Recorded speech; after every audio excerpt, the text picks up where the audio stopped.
Before podcasts, before streaming, before even television became common in homes, there was a magical moment in history when people realized that voices and music could travel invisibly through the air.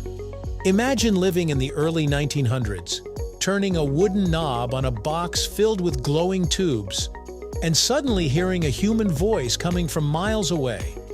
It must have felt like science fiction brought to life. The story of AM and FM radio is not just about technology. It's about invention, rivalry, war, entertainment, and connection.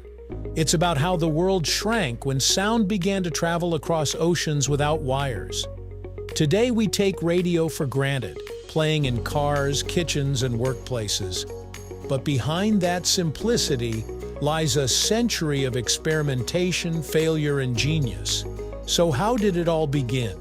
And why do we even have both AM and FM? Let's break it all down, right here, on History of Simple Things.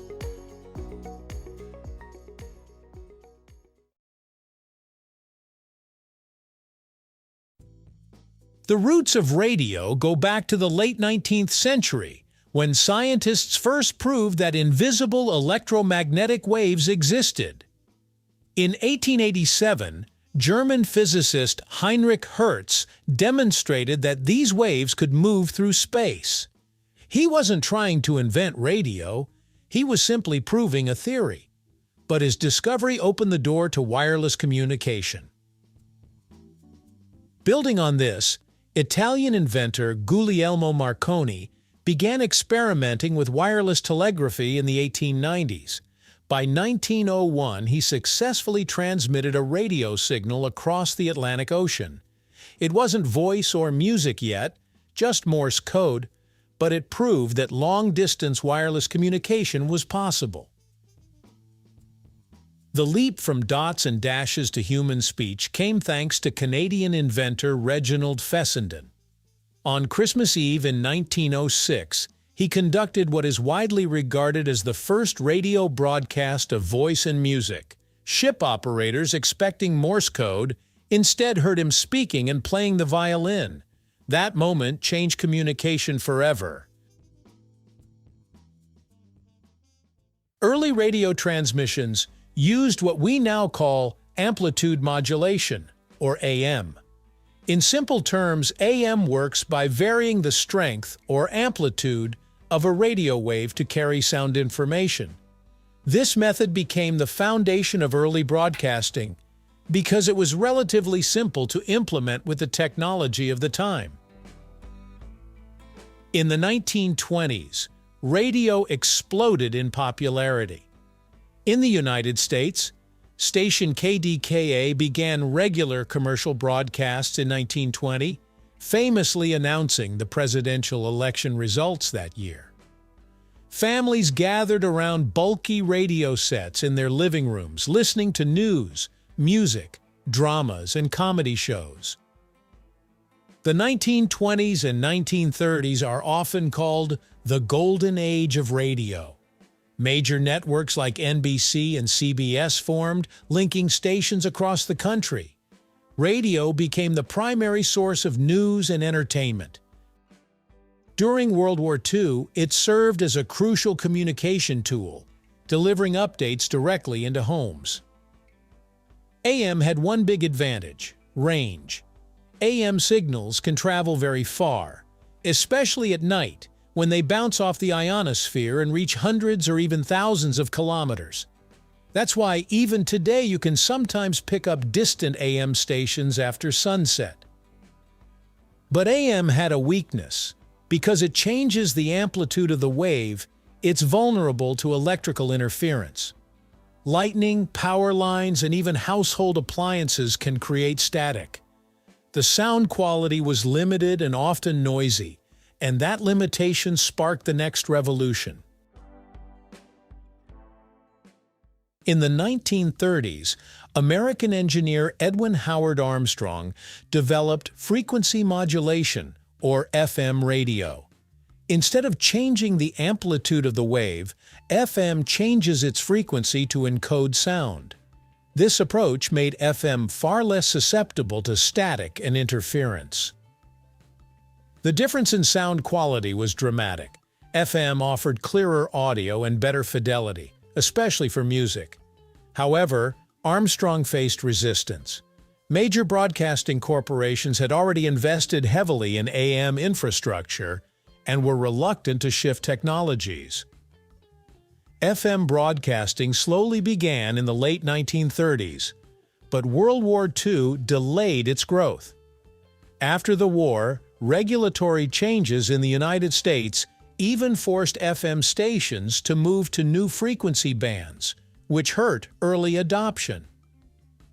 Despite these challenges, FM gained momentum in the 1950s and 1960s. As music formats grew more important, especially with the rise of rock and stereo broadcasting, FM became the preferred band for high-quality sound.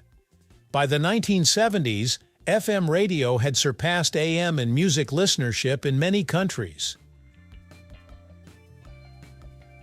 Radio truly became embedded in daily life when it entered automobiles. Early car radios appeared in the 1930s, but it was companies like Motorola that helped popularize them.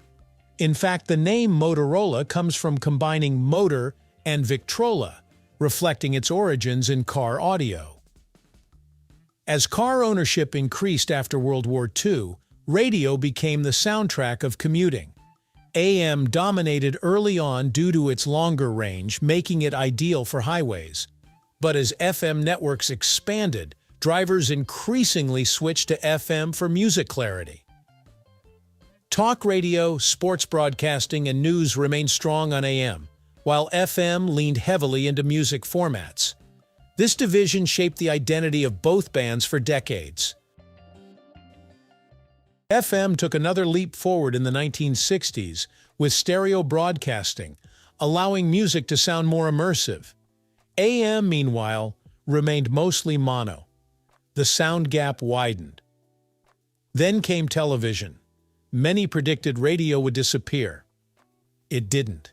Instead, it adapted. Radio shifted toward music, niche formats, local content, and live discussion. In the late 20th and early 21st centuries, digital technologies emerged. Satellite radio and internet streaming changed listening habits again. Yet traditional AM and FM broadcasts continue worldwide. Many countries now use digital radio standards like DAB, but analog AM and FM are still widely used because they're reliable and inexpensive. Even in emergencies, radio remains essential. Unlike internet services that rely on complex infrastructure, radio signals can reach large populations quickly, especially during disasters. The history of AM and FM radio is a story of innovation layered on innovation. From Hertz's laboratory experiments to Marconi's transatlantic signals, from Fessenden's first broadcast to Armstrong's fight for clearer sound, radio evolved through persistence and imagination. AM gave the world its first shared listening experience. It carried presidential speeches, wartime updates, and dramatic storytelling into homes when no other medium could.